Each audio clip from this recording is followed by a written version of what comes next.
નમસ્કાર મિત્રો, આપણે આજના લેક્ચરની અંદર જોઈશું ઇલેક્ટ્રોન રચના. હવે આગળ આપણે જોઈશું કે આવર્ત કોષ્ટકની અંદર 4 સમૂહ રહેલા છે, એસ, પી, ડી અને એફ વિભાગની અંદર આપણે ઇલેક્ટ્રોન રચનાની આપણે વાત કરી. સૌથી પહેલા આપણે જોઈએ કે એસ વિભાગમાં ઇલેક્ટ્રોન રચના જોઈએ. હવે આપણને ખ્યાલ છે કે એસ વિભાગની અંદર બે સમૂહ આવેલા છે, સમૂહ 1 અને સમૂહ 2. હવે આપણે સમૂહ 1 ના તત્વને ઓળખીએ છીએ આલ્કલી ધાતુ તત્વ અને સમૂહ 2 ના તત્વને ઓળખીએ છીએ આલ્કલાઇન અર્ધ ધાતુ તત્વ. સમૂહ 1 ના તત્વ છે જે આલ્કલી ધાતુ તત્વ અને સમૂહ 2 ના તત્વ છે જે આલ્કલાઇન અર્ધ ધાતુ તત્વ તરીકે ઓળખવામાં આવે છે. જેની અંદર આપણે જોઈએ કે સમૂહ 1 ના તત્વ તો કે જેની ઇલેક્ટ્રોન રચના આપણને NS1 પ્રકારની જોવા મળે છે અને સમૂહ 2 ના તત્વ જેની ઇલેક્ટ્રોન રચના આપણને NS2 પ્રકારની ઇલેક્ટ્રોન રચના ધરાવે છે. હવે NS1 સમૂહ 1 ની અંદર જોઈએ તો ઇલેક્ટ્રોન રચના NS1 પ્રકારની, એટલે દરેક ઇલેક્ટ્રોનની બાહ્યતમ કક્ષકની અંદર એક ઇલેક્ટ્રોન ગોઠવાયેલો જોવા મળે છે.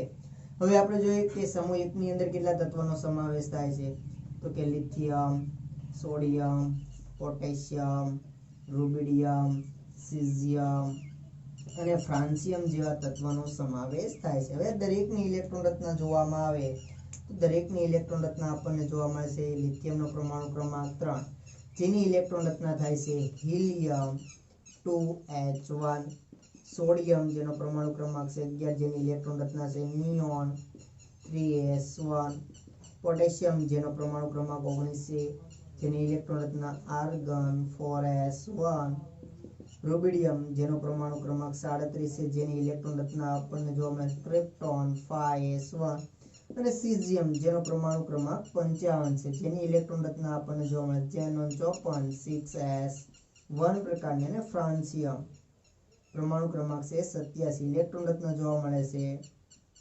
રેડોન 86 7s1 પ્રકારની ઇલેક્ટ્રોન રચના જોવા મળે છે. તો અહીંયા તમે જોઈ શકો છો કે સમૂહ 1 ના તત્વની બાહ્યતમ કક્ષાની ઇલેક્ટ્રોન રચના આપણને દરેકની અંદર એસ કક્ષકની અંદર કેટલા ઇલેક્ટ્રોન જોવા મળે છે? એક ઇલેક્ટ્રોન જોવા મળે છે. એના ઉપરથી આપણે કહી શકાય કે સમૂહ 1 ના તત્વની ઇલેક્ટ્રોન રચના NS1 પ્રકારની જોવા મળે છે. અને જે સમૂહ 1 ના તત્વ છે જે એક ઇલેક્ટ્રોનનું દાન કરે એટલે એનો ઓક્સિડેશન આંકનું મૂલ્ય આપણને +1 જોવા મળે છે. ત્યાર પછી આગળ આપણે વાત કરીએ સમૂહ 2 જેનો સમાવેશ પણ એસ વિભાગમાં થાય છે. સમૂહ 2 ના તત્વોને આલ્કલાઇન અર્ધ ધાતુ તત્વ તરીકે ઓળખવામાં આવે છે. જેની અંદર આપણે જોઈએ તો beryllium, magnesium, calcium, strontium, barium, radium વગેરેનો સમાવેશ થાય છે. હવે આપણે બેરિયમની ઇલેક્ટ્રોન રચના જોઈએ તેનો પરમાણુ ક્રમાંક તો કે 4 ઇલેક્ટ્રોન રચના જોવા મળે છે હિલિયમ 2s2, મેગ્નેશિયમ તો એનો પરમાણુ ક્રમાંક 12 જેની ઇલેક્ટ્રોન રચના જોવા મળે છે નિયોન 3s2. બરોબર છે. સમૂહ 2 ના દરેક તત્વની બાહ્યતમ કક્ષકની અંદર ઇલેક્ટ્રોન રચના કેવી જોવા મળે છે તો કે NH2 પ્રકારની ઇલેક્ટ્રોન રચના આપણને જોવા મળે છે. દરેકની બાહ્યતમ કક્ષા છેલ્લો ઇલેક્ટ્રોન કઈ કક્ષકની અંદર દાખલ થાય છે તો કે S કક્ષકની અંદર, અને આ S કક્ષકની અંદર ઇલેક્ટ્રોન રચના કેવી જોવા મળે છે તો કે NH2 પ્રકારની ઇલેક્ટ્રોન રચના જોવા મળે છે. આ સમૂહ 2 ના તત્વો જેની બાહ્યતમ કક્ષકની અંદર 2 ઇલેક્ટ્રોન રહેલા હોવાથી જે 2 ઇલેક્ટ્રોનનું દાન કરે ત્યારે તેનો ઓક્સિડેશન આંકનું મૂલ્ય કેટલું જોવા મળે છે તો કે +2 જોવા મળે છે. ત્યાર પછી આપણે વાત કરીએ કે એસ વિભાગના તત્વોમાં ઉપરથી નીચે તરફ જતા ધાત્વિય ગુણધર્મમાં વધારો થાય છે.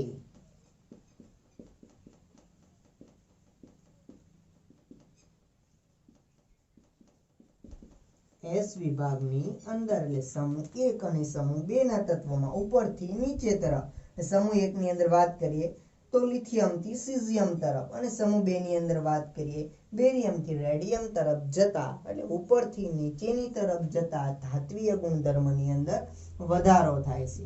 અને રાસાયણિક પ્રતિક્રિયાત્મકતા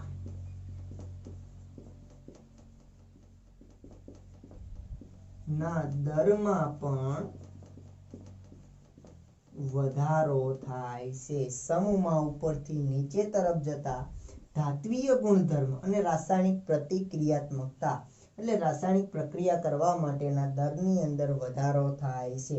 સમૂહ એસ વિભાગના તત્વ છે જેમાંથી મોટા ભાગના જે સંયોજનો છે તે આયનીય જોવા મળે છે, જેમાંથી ખાસ કરી લિથિયમ અને બેરિલિયમ છે જે બિન આયનીય સંયોજનો બનાવે છે, જ્યારે બાકીના અન્ય તત્વો છે જે આયનીય સંયોજનો બનાવે છે. આ આપણે વાત કરી એસ વિભાગના તત્વની ઇલેક્ટ્રોન રચના.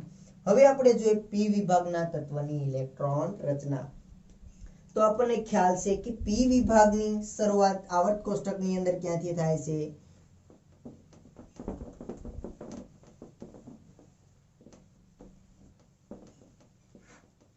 તો આપણે જોઈએ કે પી વિભાગની શરૂઆત આવર્ત કોષ્ટકની અંદર સમૂહ 13 થી 18 સુધીના જે તત્વ છે જેને પી વિભાગના તત્વ તરીકે ઓળખવામાં આવે છે. સમૂહ 13 થી 18 સુધીના તત્વો જેને પી વિભાગના તત્વ તરીકે ઓળખવામાં આવે છે. આ પી વિભાગના તત્વની સંપૂર્ણ ઇલેક્ટ્રોન રચના આપણે જોઈએ તો એની ઇલેક્ટ્રોન રચના આપણને જોવા મળે NS2 NP1 થી 6 પ્રકારની ઇલેક્ટ્રોન રચના ધરાવે છે, જેની અંદર આપણે જોઈએ જેની સંપૂર્ણ ઇલેક્ટ્રોન રચનાની આપણે વાત સમૂહ અને આવર્તની અંદર કરેલી છે.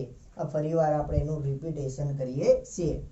ધારો કે સમૂહ 13 ના તત્વ હોય, સમૂહ 13 14 15 16 17 અને 18 જે તત્વ છે તે પી વિભાગના તત્વનો સમાવેશ થાય, જેમાં સમૂહ 13 ની અંદર જે તત્વ રહેલા છે જેની ઇલેક્ટ્રોન રચના NS2 NP1, સમૂહ 14 ના જે તત્વ છે જેની ઇલેક્ટ્રોન રચના NS2 NP2 પ્રકારની, સમૂહ 15 છે જેની ઇલેક્ટ્રોન રચના NS2 NP3, સમૂહ 16 ના તત્વ જેની ઇલેક્ટ્રોન રચના NS2 NP4, સમૂહ 17 જેની ઇલેક્ટ્રોન રચના છે NS2 NP5 અને સમૂહ 18 જેને નિષ્ક્રિય અથવા તો ઉમદા વાયુ તરીકે ઓળખવામાં આવે છે, જેની ઇલેક્ટ્રોન રચના આપણને જોવા મળે છે NS2 NP6 પ્રકારની ઇલેક્ટ્રોન રચના જોવા મળે છે. હવે આગળ આપણે જોઈએ કે પી વિભાગ આ ફક્ત એક સમૂહ એવો છે જેની અંદર ધાતુ, અર્ધધાતુ અને અધાતુ તત્વનો સમાવેશ થાય છે. હવે જેમ આપણે આવર્ત કોષ્ટકની અંદર હાઇડ્રોજન થી હિલિયમ તરફ જતા ધાત્વીય ગુણધર્મની અંદર ઘટાડો થાય છે અને સમૂહમાં ઉપરથી નીચે તરફ જતા ધાત્વીય ગુણધર્મની અંદર વધારો થાય છે. એટલે હાઇડ્રોજન થી હિલિયમ તરફ આપણે જેમ જઈએ તેમ ધાત્વીય ગુણધર્મ ધીરે ધીરે ઘટે છે. એટલે આમથી આમ જઈએ તેમ ધાત્વીય ગુણધર્મ ઘટે અને અધાત્વીય ગુણધર્મની અંદર વધારો થાય છે. એટલે પી વિભાગની અંદર સૌથી પહેલા અધાતુ તત્વ, ત્યાર પછી અર્ધધાતુ જેને આપણે ઝિગઝેગ વડે દર્શાવીએ છીએ, ત્યાર પછી સૌથી નીચે આવેલા છે ધાતુ તત્વનો સમાવેશ થાય છે. ત્યાર પછી આપણે જોઈએ કે જે પી વિભાગની અંદર ખાસ કરી સમૂહ 17 અને સમૂહ 16 ના તત્વ છે એ સૌથી વધારે વિદ્યુત ઋણમય તત્વ છે.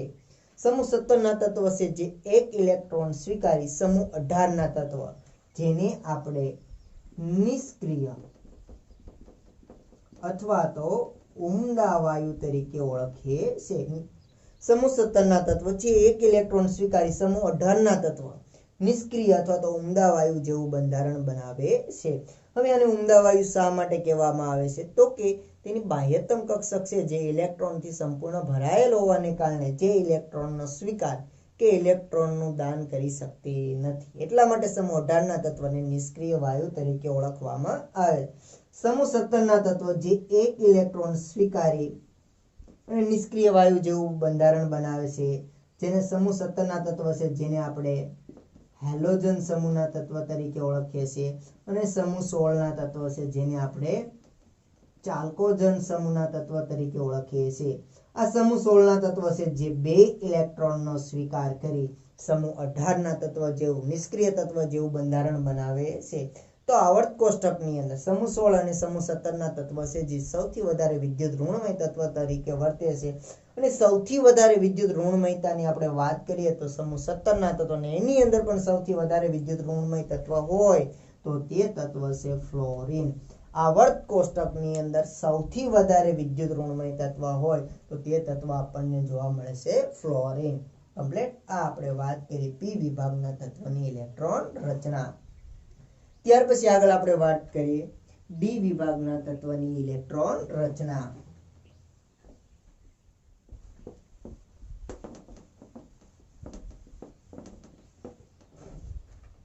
હવે આપણે જોઈએ કે ડી વિભાગના તત્વો. જે ડી વિભાગના તત્વ છે જેને સંક્રાંતિ ધાતુ તત્વો તરીકે પણ ઓળખવામાં આવે છે. આ ડી વિભાગના તત્વની શરૂઆત થાય છે સમૂહ 3 થી 12 સુધીના તત્વ છે જેને સંક્રાંતિ ધાતુ તત્વ તરીકે ઓળખવામાં આવે છે. હવે ડી વિભાગની અંદર વાત કરીએ તો અગાઉ પણ આપણે જોયું હતું કે ડી વિભાગની અંદર 4 શ્રેણી આવેલી છે. પ્રથમ સંક્રાંતિ શ્રેણી, દ્વિતીય સંક્રાંતિ શ્રેણી, તૃતીય અને ચતુર્થ સંક્રાંતિ શ્રેણી. જેની અંદર આપણે વાત કરી હતી કે પ્રથમ સંક્રાંતિ શ્રેણીની અંદર પરમાણુ ક્રમાંક 21 થી 30 સુધીના તત્વનો સમાવેશ થાય. એવી જ રીતના દ્વિતીય સંક્રાંતિ શ્રેણીની અંદર પરમાણુ ક્રમાંક 39 થી 48 સુધીના તત્વ, દરેક શ્રેણીની અંદર 10-10 તત્વનો સમાવેશ થાય છે. હવે આપણે જોઈએ કે ડી વિભાગના તત્વની ઇલેક્ટ્રોન રચના. તો આપણે જોઈએ કે ડી વિભાગના તત્વની ઇલેક્ટ્રોન રચના આપણને જોવા મળે છે n-1d 1 થી 10 NH 0 થી 2 પ્રકારની ઇલેક્ટ્રોન રચના જોવા મળે છે. જ્યાં n છે પૂર્ણાંક સંખ્યા છે. બરોબર છે કે કોઈ પણ s કક્ષક હોય એના કરતા એક ડી કક્ષકનું મૂલ્ય કેવું જોવા મળે છે તો કે ઓછું જોવા મળે છે. ધારો કે 4s કક્ષક છે તો 4s એટલે આપણે n બરાબર કેટલા લઈ શકીએ 4. બરોબર છે. એના કરતા ડી કક્ષક કેવી થાય 4 - 1 એટલે 3d કક્ષક. કારણ કે સંક્રાંતિ ધાતુ તત્વની શરૂઆત કઈ કક્ષકથી થાય છે 3d કક્ષકથી એની શરૂઆત થાય. ધારો કે આપણે કોઈ એક્ઝામ્પલ લઈએ કે પ્રથમ સંક્રાંતિ શ્રેણીનું તત્વ છે સ્કેનેડિયમ, જેનો પરમાણુ ક્રમાંક છે 21. જેની આપણે ઇલેક્ટ્રોન રચના જોઈએ તો એની ઇલેક્ટ્રોન રચના આપણને જોવા મળે છે. એના પહેલાનું નિષ્ક્રિય તત્વ છે આર્ગન 18 4s2 3d1. હવે ઇલેક્ટ્રોન રચના જોઈએ 18 ને 2 20 ને 1 21. ઓકે, તો કે ઇલેક્ટ્રોન રચના આપણી કેવી છે તો કે રાઈટ છે. હવે આની અંદર તમે જોઈ શકો છો કે s ની અંદર કેટલા ઇલેક્ટ્રોન છે 2, તો કે s કક્ષક સંપૂર્ણ ભરાયેલી છે. ત્યાર પછી ઇલેક્ટ્રોન કઈ કક્ષકમાં દાખલ થાય છે તો કે ડી કક્ષકની અંદર. હવે અહીંયા તમે જોઈ શકો n બરાબર કેટલા છે તો કે n બરાબર 4. બરોબર છે. તો n બરાબર 4. અહીંયા શું છે n-1 એટલે 4 - 1. કઈ ડી કક્ષકનો સમાવેશ થાય તો કે 3d. તો કે 3d ની અંદર કેટલા ઇલેક્ટ્રોન છે તો કે 1. બરોબર. આપણે વાત કરી સ્કેનેડિયમ માટે. ત્યાર પછી આપણે જો ટાઇટેનિયમ, જેનો પરમાણુ ક્રમાંક છે 22. હવે આપણે એની ઇલેક્ટ્રોન રચના જોઈએ તો આર્ગન 18 4s2 3d2 પ્રકારની ઇલેક્ટ્રોન રચના જોવા મળે છે. કારણ કે હવેના જેમ પરમાણુ ક્રમાંક વધશે તેમ દરેક ઇલેક્ટ્રોન છે ડી કક્ષકની અંદર દાખલ થશે. કારણ કે ડી વિભાગના તત્વો શા માટે કહે છે તો કે છેલ્લો ઇલેક્ટ્રોન છે ડી કક્ષકની અંદર દાખલ થતો હોવાને કારણે આપણે તેને ડી વિભાગના તત્વ તરીકે ઓળખીએ છીએ, જેને સંક્રાંતિ ધાતુ તત્વ તરીકે ઓળખવામાં આવે. અને જેની સામાન્ય ઇલેક્ટ્રોન રચના n-1d 1 થી 10 NS 0 થી 2 પ્રકારની ઇલેક્ટ્રોન રચના આપણને જોવા મળે છે. આ આપણે વાત કરી સંક્રાંતિ ધાતુ તત્વની ઇલેક્ટ્રોન રચના. હવે જેમ ક્રમશઃ આપણે આગળ વધશું તેમ દરેક ઇલેક્ટ્રોન છે ડી કક્ષકની અંદર દાખલ થશે. ત્યાર પછી આપણે વાત કરીએ કે સંક્રાંતિ ધાતુ તત્વ છે એ દરેક તત્વ છે જુદો જુદો ઓક્સિડેશન આંક ધરાવે છે. ખાસ કરીને આ સંક્રાંતિ ધાતુ તત્વના જે આયનો છે મોટા ભાગના આયનો રંગીન છે, જેના જલ્ય દ્રાવણ આપણને રંગીન જલ્ય દ્રાવણ આપે છે. અને મોટા ભાગના આ સંક્રાંતિ ધાતુ તત્વનો ઉપયોગ છે જે ઉદ્દીપક તરીકે થાય છે. અગાઉ આપણે ઘણી બધી રાસાયણિક પ્રક્રિયા ભણી ગયા છીએ કે આપણે જોઈએ જેની અંદર ઉદ્દીપક તરીકે ઉપયોગ થતો હોય તો કે ડાયહાઇડ્રોજનની પ્રક્રિયા ડાયનાઇટ્રોજન સાથે કરી અને હેબર પદ્ધતિ દ્વારા એમોનિયા બનાવવામાં આવે તો એની અંદર નિકલ ઉદ્દીપક વપરાય છે. ત્યાર પછી વનસ્પતિ તેલમાંથી વનસ્પતિ ઘી બનાવવા માટે નિકલ ઉદ્દીપકનો ઉપયોગ થાય છે. ત્યાર પછી આગળ ભૂલ થઈ ગઈ કે હેબર પદ્ધતિ દ્વારા એમોનિયાની બનાવટ માટે જેની અંદર આપણને ઉપયોગ થાય છે આયનનો. અથવા તો આયર્નનો ઓક્સાઇડ લોખંડના ભૂકાનો સમાવેશ થાય. આયર્ન તો એ કયું તત્વ છે? તો કે સંક્રાંતિ ધાતુ તત્વ તરીકેનો સમાવેશ થાય છે. બરોબર છે. ત્યાર પછી આપણે જોઈએ કે સંપર્ક વિધિ દ્વારા સલ્ફ્યુરિક એસિડની બનાવટ, જેની અંદર વેનેડિયમ પેન્ટોક્સાઇડ એટલે વેનેડિયમનો ઉદ્દીપક તરીકે ઉપયોગ થાય. તો કે મોટા ભાગના જે સંક્રાંતિ ધાતુ આયન છે જે ઉદ્દીપક તરીકેનો ઉપયોગ થાય છે. અને આ આયનો એના જલીય દ્રાવણો કેવા જોવા મળે છે? તો કે રંગીન જોવા મળે છે. બરોબર છે. હવે એને સંક્રાંતિ ધાતુ તત્વ તરીકે શા માટે ઓળખવામાં આવે? તો કે શરૂઆતમાં છે એસ વિભાગ, એના પછી છે પી વિભાગના તત્વો. એસ વિભાગના જે ધાતુ તત્વ છે જે સૌથી વધારે ધાત્વીય ગુણધર્મ ધરાવે છે, અને પી વિભાગના ઓછા, જે ડી વિભાગના તત્વ છે બંનેની વચ્ચે આવેલા હોવાને કારણે આ એસ વિભાગ કરતા એનો ધાત્વીય ગુણધર્મનું મૂલ્ય ઓછું છે, પરંતુ પી વિભાગ કરતા એનું ધાત્વીય ગુણધર્મનું મૂલ્ય વધારે હોવાને કારણે જેને ડી વિભાગ સંક્રાંતિ ધાતુ તત્વ તરીકે ઓળખવામાં આવે છે. કમ્પ્લીટ. આ આપણે વાત કરી સંક્રાંતિ ધાતુ તત્વની, ડી વિભાગના તત્વની ઇલેક્ટ્રોન રચના વિશે આપણે વાત કરી. હવે આગળ આપણે જોઈએ કે આવર્ત કોષ્ટકની નીચે આપણે જોઈએ તો બે શ્રેણી આવેલી છે. બરોબર છે, જેને આપણે ઓળખીએ છીએ એફ વિભાગના તત્વ. કે એફ વિભાગની અંદર બે શ્રેણી આવેલી છે. પ્રથમ શ્રેણી છે લેન્થેનોઇડ શ્રેણીના તત્વ અને બીજી શ્રેણી છે એક્ટિનોઇડ શ્રેણીના તત્વો. બંને શ્રેણીની અંદર 14 તત્વનો સમાવેશ થાય છે. આવર્ત કોષ્ટકની નીચે બે શ્રેણીઓ આવેલી છે જેને આપણે ઓળખીએ છીએ એફ વિભાગના તત્વ.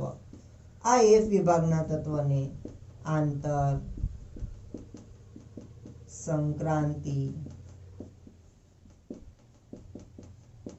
શ્રેણીના ધાતુ તત્વો તરીકે ઓળખીએ છીએ, જેની અંદર બે શ્રેણીનો સમાવેશ થાય છે. પહેલી શ્રેણી છે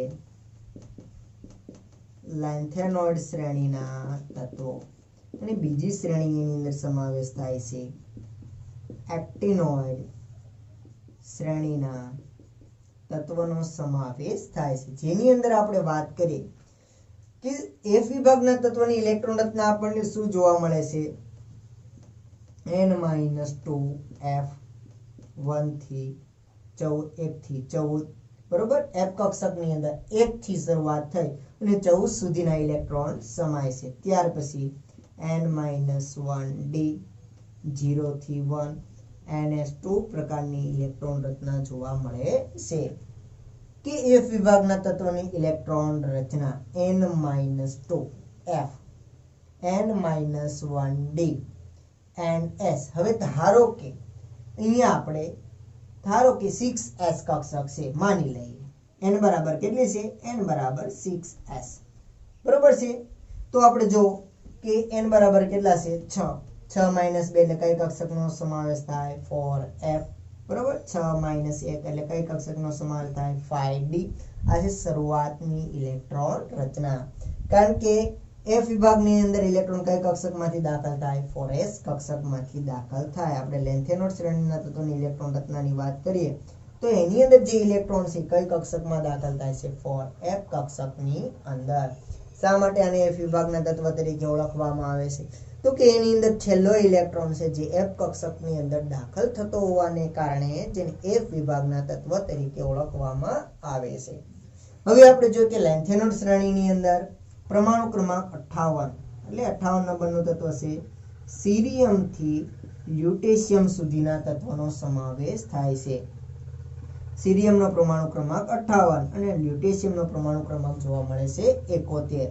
અને બીજી શ્રેણી છે એક્ટિનોઇડ શ્રેણી, જેની અંદર આપણે જોઈએ પરમાણુ ક્રમાંક 90 થોરિયમ થી લોરેન્સિયમ સુધીના તત્વનો સમાવેશ થાય છે.